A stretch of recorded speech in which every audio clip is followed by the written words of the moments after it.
Okay, guys. So after much ado, like me just trying to figure out how to use my dang computer to record something, I'm bringing you a video of how I do my budget. Initially, I started off doing a video, like a little practice video, showing you how to start a budget from scratch. Excuse me. Hold on. You're going to be featured in just a second. But I think that it'll be helpful to kind of see my budget. Disclaimer, guys, I know I may make more than the average person, but that doesn't mean that you can't do it. I always get these responses like, oh, you can only do this because you make so much money. No, this does not apply. It doesn't matter how much money you make. Anybody can do a budget. Everybody needs to do a budget. And it really just matters that you do this with consistency, um, and it's really not hard. It literally takes like 2 seconds a day, and it's actually something that I love to do. You might not love to do it, but it's not hard.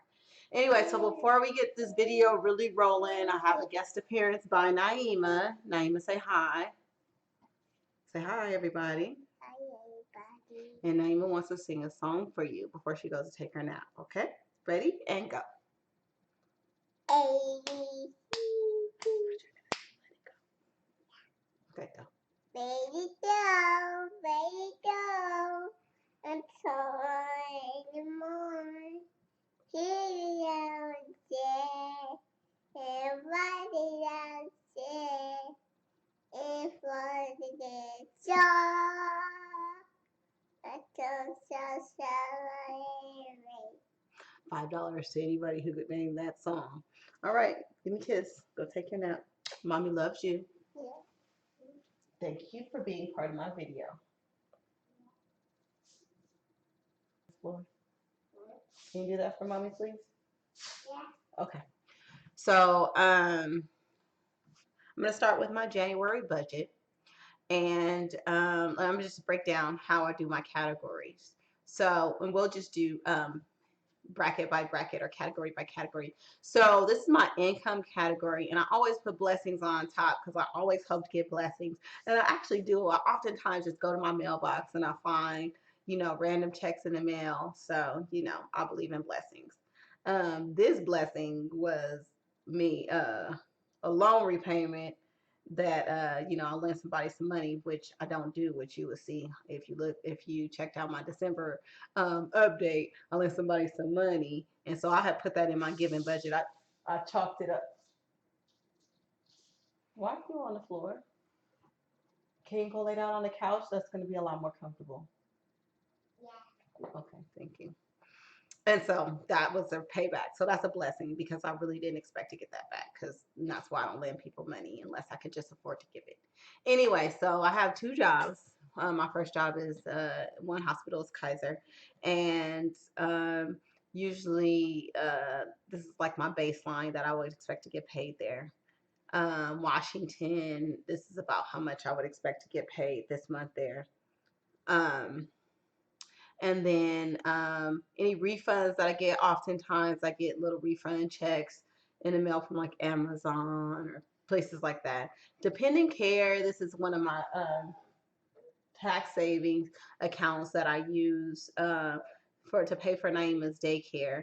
And I usually budget about her daycare is about $700 a month, so I do that up to $5,000 a year. And because this year I haven't started accruing the checks, I don't get independent care this month, but that's what that is. And then I have a roommate that stays with me, and so we put her rent here. All right, so that's how I categorize out um, my income. And what you should know is this should never be the same. In your budget, every month should never be the same. This changes, and anytime you have an adjustment, it's going to change. I change this every time I get a check to the penny because usually I get paid more than what I anticipate actually. So like I said, I always under set up my budget. When I first do my budget, I always underestimate. So this is always ever increasing. Like I'll show you last month. Um, so last month, you see all these categories are different, and then that's my income from last month. So just to show you that everything is different um, every month. So ultimately, with a zero-based budget, The goal is to get everything to equal. You want this to say it's an every dollar budget. You want every dollar of your income to be accounted for. So let's start at the top and then go down to the bottom. I thought you were sleepy. You need to go get in that bed and take a nap like you said you was going to, little girl. Okay. So I do 15% of my as my tithe, and as you can see, this isn't 15%. So I'm gonna go ahead and adjust it because that'll help me explain how I go and adjust the categories too.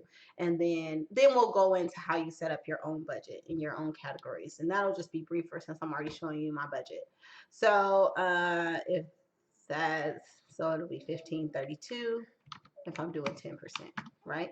So then you'll see now I'm over budget. And as I go through every category, then I'll just adjust down. But typically what I do is if I'm ever over budget, the thing that fluctuates the most is how much I'm actually able to pay towards my debt, which is just right now my student loans. So then I'll take $43 from here, and then it'll be every dollar budget. But we might do some changes, so we might play around with this some more. So that was 65. So we're gonna do 22. Boom. It's an every dollar budget. Comes right back up. Do you want to sit with mommy? I would love for you to sit here if you stop all that whining. Okay. And then gifts, like this is for like birthday parties, baby showers. There's a lot of baby showers that are gonna come up. And then giving, this is like I contribute to Compassion International. That's some giving, or if like there's some extra giving things going on in the community or a church or whatever, or for my friends, I would put stuff there. Okay, because I already have a fully funded emergency fund. Um,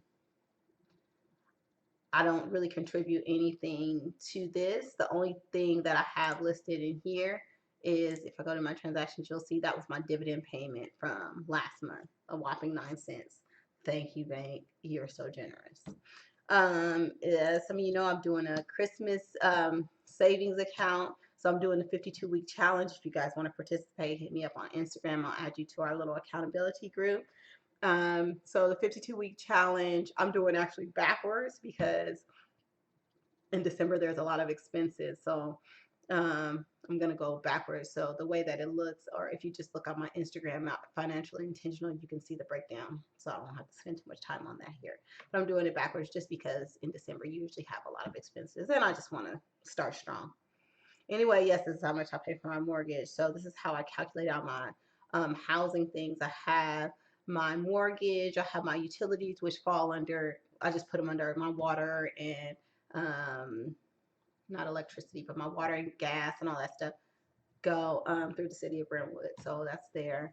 My cell phone payment, my cable. I don't have cable, you guys, but I do have internet service, and I subscribe to Netflix and all that kind of stuff, and I have not missed cable. So just if you guys paying $1 million for cable, it's not even worth it. You better buy you a Chrome stick or Apple TV that's jailbroken and get all the movies and stuff like I have. You'll be up on game. Anyway, yes, I have a gardener. That's how I live my life. My security system, my cleaning. I have a housekeeper. Gotta have that too. Don't nobody want to clean 6 bathrooms, not me. And then my electricity. Yes, it's high this month because my damn Christmas trees. And I'm running these heaters because I'm yeah. This is my dummy account that I set up. I'm gonna actually let it sign out because I'm gonna show you guys. I'm gonna give you guys the password and stuff to go into that account because um, that's where you'll go. You can play around. I'll let you give you guys access to that so you can play around with that. But we'll get back to that later. All right. So auto care. This is where I like put money aside, which I actually need to do anyway. I need to put some money aside because I know I have a major service coming up. But you know, you can set this up as a fund, and what this does is it just takes the balance over to next month. So it's kind of like a savings account, but you save kind of within your budget in order to afford things. Um, Let me just do that actually, because I think it's gonna be, I need to save for um, auto care, so we'll make this a fund. And then our savings goal is gonna be to save maybe $1,000. I think that's how much my service is gonna be, good Lord. So I'll just say that this month I'm planning to save $500. Now look, I'm $500 over budget. Like I said, I'll just go down here and adjust.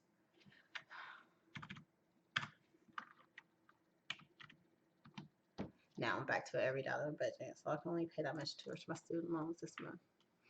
Anyway, so that's kind of how you make your adjustments. So this is like for when I ride BART. I have a Clipper card and it'll take things out anytime. My fast track regenerates if I'm going to the city a lot. My gas budget is here and parking. So I allocate for a lot of things. I separate out my groceries from restaurants, and that's something that I recommend you do in my food budget. But if you follow Dave Ramsey to the T, if you in baby step 2, you don't need to be going to no restaurants. And I hardly ever do, so I think $50 is a lot. I have a budget category for my nanny, for my childcare. This is another fund I have set up, and that's for travel. So every month, um, I set aside $500 to go into that account. And as you see, I've already been spending it because I have to go to LA for a funeral, which was like an unexpected expense. But thank God I have this travel fund because I already have money set aside for that. Anyway, so then I have my subscriptions here. This is where my Netflix goes, my iTunes account. What the hell is this? This is something that I inadvertently paid for. Oh, I think it was an app that I bought that was hella expensive. But anyway, neither here nor there. This is like if I'm taking any classes at work and I need to pay for them. Usually I get reimbursed. I always allocate some spending money, so you just take that cash out. You don't have to account for it. As soon as you take the cash out, you just put that transaction there and it's done. This is for Mr. Wiggles when he gets his hair cut and his little food. Clothing, I don't have no money budgeted for that this month. I had enough last month. This is for stuff around the house, like when I buy toilet paper or diapers for Naima, personal care for my hair and my eyebrows and all that stuff. Miscellaneous, I kind of always do $20 here because I kind of don't know what to expect. My sports and entertainment, hey, I'm going to the Smart Money Conference in Sacramento, a Dave Ramsey conference, the one day. Actually, it's just a couple hour, not conference, but they put together like a presentation or whatever. But their events are really nice, so it's just an event, let's just say. And it's $39. I got discount tickets. Let me know if you guys want to go. I think I still have access to the discount code. It's in Sacramento on March the 1st for people out here, but they have them all across the country. And then, yeah, I'm working out, y'all. So there we go. That's my workout budget. And then I have health expenses, which actually this is going to go away because I'll actually have an expense credit card now that I use to do my expenses. And it's my insurance and then my student loans. So look, I have $26 left to budget. So I'm going to actually add that back. And, y'all know I'm not good at math. So let's see, 37, 22, 38 plus 26 point. All right. That's a shame. All right. So that's my budget. And then I have some transactions that need to be categorized over here. And the reason that I have those is because I do have the EveryDollar Plus addition to this, which links with my bank account, which is $100 a year. I actually don't recommend that you guys get that until you guys are really, really good with your budget, because looking back and forth at your bank account actually builds on some accountability, and tracking your transactions as you go makes you more aware of how much you spend. So I recommend you just do the free version for now, actually manually input your transactions. And I'll show you how to do that when I go to the next part of this video. All right, so my travel budget's about to be off the hook, you guys, but I'm gonna adjust it. My grandfather's gonna pay for his ticket, so I'm gonna get some money back for that. So this is from a hotel. So I'm gonna drop that down here, and it's gonna look like I'm over budget. But like I said, my grandfather's gonna give me some money for his tickets. I paid for his tickets, so we'll take that out there. I'm gonna show you how to do a split transaction. And so yesterday I withdrew some money because I like to pay cash for my gas because I go to Arco and they charge you 35 cents. I know it doesn't sound like a lot when you use your debit card, but I don't like to pay for things extra that I don't need to. So I'm gonna split this, and I'm going to choose a budget item. So half $20 of that was for gas, and the rest of that was for my just my spending money. So we're gonna go in here and we're gonna click on gas, and then we're gonna click on see my spending money. There we go. And so we're just gonna do a 2020 split. All right. All right, and then I transferred money into my savings account for my 52-week challenge. So let's add that here. I think we do this one. Wait, no, no, not this one. I'm gonna delete that one because that's my